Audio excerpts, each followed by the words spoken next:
आज के समय ह्यूमन कैनिबलिज्म यानी कि नरभक्षण का नाम सुनते ही आपके रोंगटे खड़े हो जाएंगे। लेकिन आज से करीब 1.5 मिलियन वर्ष पहले हमारे पूर्वज कैनिबलिज्म यानी कि नरभक्षण करते थे। 1.5 मिलियन वर्ष पहले की प्राचीन हड्डियों के एक अध्ययन के अनुसार आज के आधुनिक मनुष्यों के पूर्वज नरभक्षी थे, जो एक दूसरे को ही काट के खा जाते थे। वैज्ञानिकों को उत्तरी केन्या में पाए गए होमो सापियंस के एक रिश्तेदार के जीवाश्म की हड्डी पर कटे हुए निशान मिले हैं, जो संभावित रूप से नरभक्षण के लक्षण को प्रकट करते हैं। पत्थर के औजारों द्वारा बनाए गए ये निशान मानव पूर्वजों के एक दूसरे को काटने और संभवतः खाने के सबसे पुराने अभ्यास को प्रमाणित करते हैं। सो हेलो दोस्तों, द इनक्रेडिबल ट्यूब पर आपका स्वागत है। आज हम इस वीडियो में एंशिएंट ह्यूमन कैनिबलिज्म की सच्चाई क्या है उसके बारे में डिस्कस करेंगे। सो पूरी जानकारी के लिए वीडियो में अंत तक बने रहिए और ऐसे ही नॉलेजेबल वीडियोस के लिए हमारे चैनल को सब्सक्राइब जरूर कर लीजिए। दरअसल पूरे एनिमल किंगडम में कैनिबलिज्म कोई नई बात नहीं है। हजारों सालों से ही ऐसे बहुत सारे जीव पृथ्वी पर अपने ही प्रजातियों के जीवों को खाते आ रहे हैं, जिसे कैनिबलिज्म कहते हैं। नेचुरल हिस्टोरी म्यूजियम के जीवाश्म विज्ञानी ब्रायना पोबिनर के मुताबिक लाखों साल पहले आदि मानव न्यूट्रिशन के लिए मरे हुए मानव को खाया करते थे।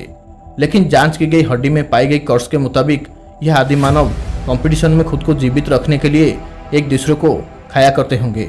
लेकिन दुविधा की बात तो ये थी कि जहाँ से वो जीवाश्म मिली है वहाँ होमो इरेक्टस, होमो हैबिलिस एंड पारांथ्रोपस बोइसेई जैसे 3 होमिनिन प्रजातियाँ निवास करती थी। ऐसे में कौन सी प्रजाति किसको खाता था यह पता लगाना बहुत ही मुश्किल थी। और जो कर्स उस हड्डी में दिखाई दे रही थी वो सेबरटूथ जैसे उस समय पाई जाने वाली बड़े प्रीडेटर के हमले के दौरान भी उसकी दांतों से भी लग सकती है। लेकिन क्या होमिनिन्स मरे हुए इंसान को खाते थे या फिर उस हड्डी में पाए गए उन कर्स का कारण सेबरटूथ टाइगर्स ही थे?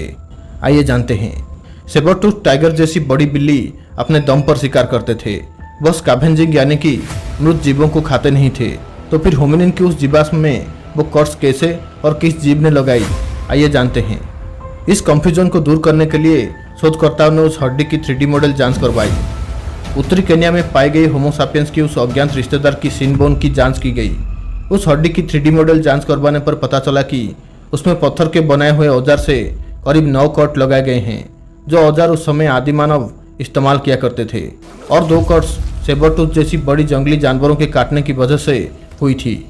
लेकिन अकेले कटे हुए निशान ये साबित नहीं करते हैं कि जिसने भी इस पैर के मालिक को मारा है उसने उसे भोजन बनाया।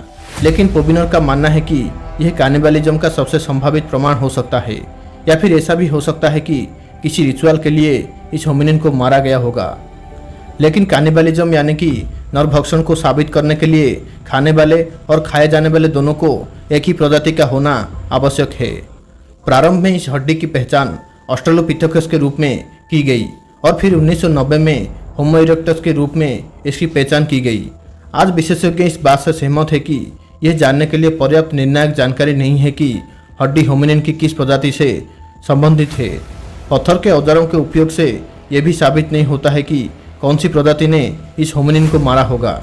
यह जीवाश्म प्रागैतिहासिक कैनिबलिज्म का एक निशान हो सकता है, लेकिन यह एक प्रजाति द्वारा अपने अन्य विकासवादी होमिनिन स्पीशीज को भोजन बनाने का मामला भी हो सकता है। इससे यह साबित होता है कि आधुनिक मानवों के पूर्वज अपने ही इवोल्यूशनरी कजिन प्रजातियों को खाया करते थे। लेकिन आधे अधूरे प्रमाणों से यह साबित नहीं हो सकता है कि एक ही प्रजातियों के होमिनिन अपने ही प्रजातियों को खाते थे। ह्यूमन इवोल्यूशनरी ट्री में एक दूसरे को खाने के कई अन्य उदाहरण हैं, लेकिन रिसर्च और ये जीवाश्म बताता है कि हमारी प्रजातियों के रिश्तेदार अतीत में जीवित रहने के लिए एक दूसरे को खा रहे थे। यह प्यार बनाम नफरत, परिवार बनाम दुश्मन, युद्ध और दावत बनाम अकाल के बारे में सवाल उठाता है। दूसरे शब्दों में मनुष्यों के बीच नरभक्षण का एक लंबा इतिहास हो सकता है, और ये भयानक इतिहास हमें प्रागैतिहासिक समाजों के बारे में बहुत कुछ बता सकता है।